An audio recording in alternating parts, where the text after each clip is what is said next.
We will try in the long video every week to explain you part of the equipment or part of the setup that we are using, and this week we try to explain you how we use the navigation and which program we're using to create our trails. This program, for example, is called Komoot. It's a program that it can be found on any kind of mobile devices like Android and Apple, and it can be used for hiking, mountaineering, biking, running, basically everything. Yeah, we have very mixed feelings about this program. Sometimes we hate it, sometimes we love it, and we will explain you why. Yeah. So when we love it, it's because Komoot takes you through beautiful and remote places.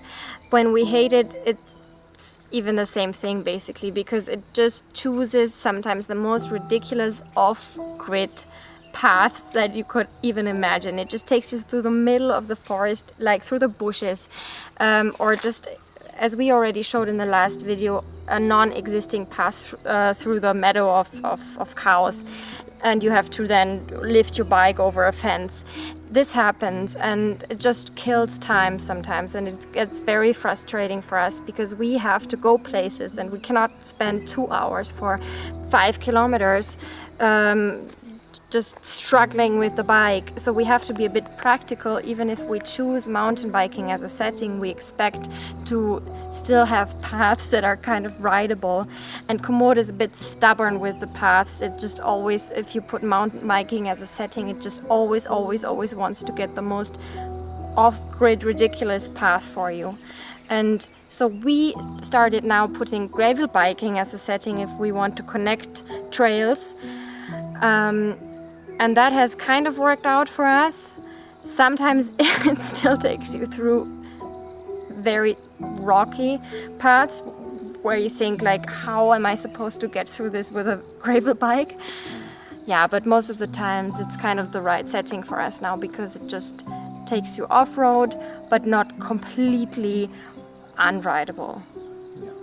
So we prefer, of course, riding trails which are already pre-established, but of course sometimes we have to create our own trails, and I think Komoot doesn't know very well how to manage the trail for our own fitness level, for the luggage we're carrying, and most important, for the steepness, or if the roads are still basically usable, because there are many forest roads that if they are not used in times they just get completely stuck, so you cannot use those roads basically.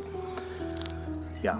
And so I think Komoot just has somehow a way to figure out how wide the roads are, but not in which state. So they kind of think, okay, if the road is wide enough for a vehicle to pass, then it must be a forest road. But sometimes those paths are just not used anymore, and then they just degrade, and that's you just ride through the bushes or through the meadow that is higher than your belly button.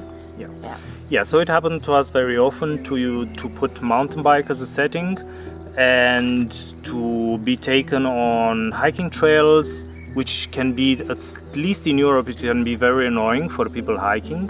And it can be also, of course, very hard for us to pedal uphill, at least on these hiking trails.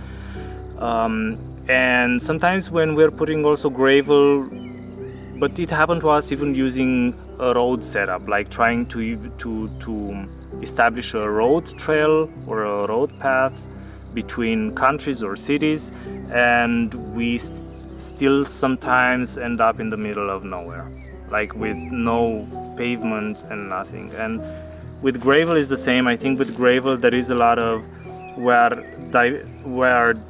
rerouted on a lot of off-road paths. Some of them are made for mountain biking. They are almost impossible to ride with a gravel bike.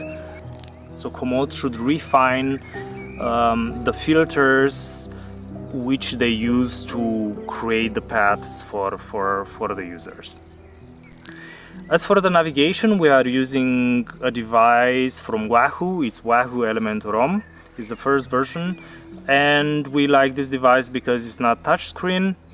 It was around €200, and it has free maps basically for all the world. I think the app itself, if you're installing it on your mobile phone, is not very excellent. Also, it doesn't give you too many statuses about your workout or anything like this. But for basic navigation, this is a really fantastic device. I think if you are buying a Garmin device with open maps all over the world, you have to spend more than probably €500. And at half of the price, this device is very, very good for us. The battery lasts between 1 to 2 days, depending on the lighting conditions, if you're using it in the dark. And depends also if you're in the mountains, sometimes it consumes more battery looking for GPS. So overall, this is a fantastic device. It's better than, it holds way longer than we would use our phones.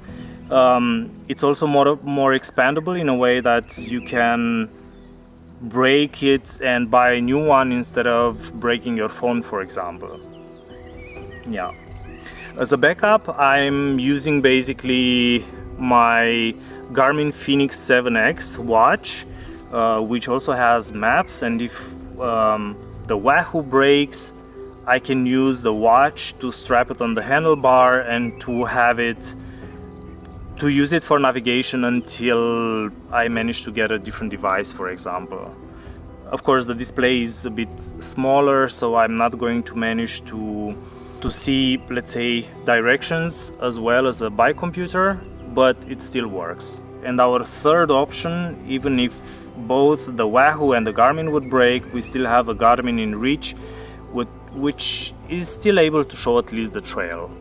So I think we have, navigation-wise, 3 devices that we can use, and of course we are also using our phone or tablet from time to time to check if the road becomes too complicated. Sometimes we need to get the phone out and to check, hey, do we really need to go that road, or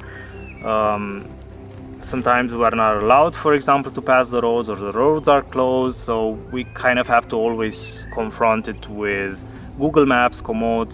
Yeah.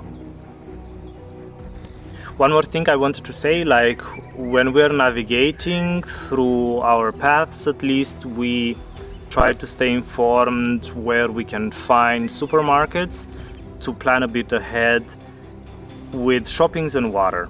This is very important. You cannot, it really depends on in which country we are, because sometimes there are countries where you have to ride through the desert or through mountains, and you will not have supplies in the next 2 days if you're by bike, so you need to carry a bit more. But I think in Europe and through the Balkan countries, we don't need to ride more than 1 day without supplies. I mean, so far crossing the Alps, it has been very, very easy, especially in Switzerland. In Switzerland, we didn't have to carry any water because there are little fountains everywhere and it's always drinking water. So that was, of course, very luxurious for us. And now we start having to buy water, which is already something that we're not used to. And from now on, it will also get more complicated with the supermarkets on the way. So we have to be a bit more aware of how many days we have to supply for. But we have dry bags to carry everything, so I think we have enough space to also carry food for 2 days.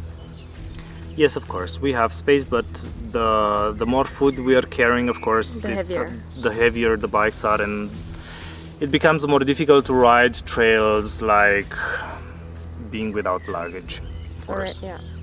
It's already difficult enough without food. Exactly. Good.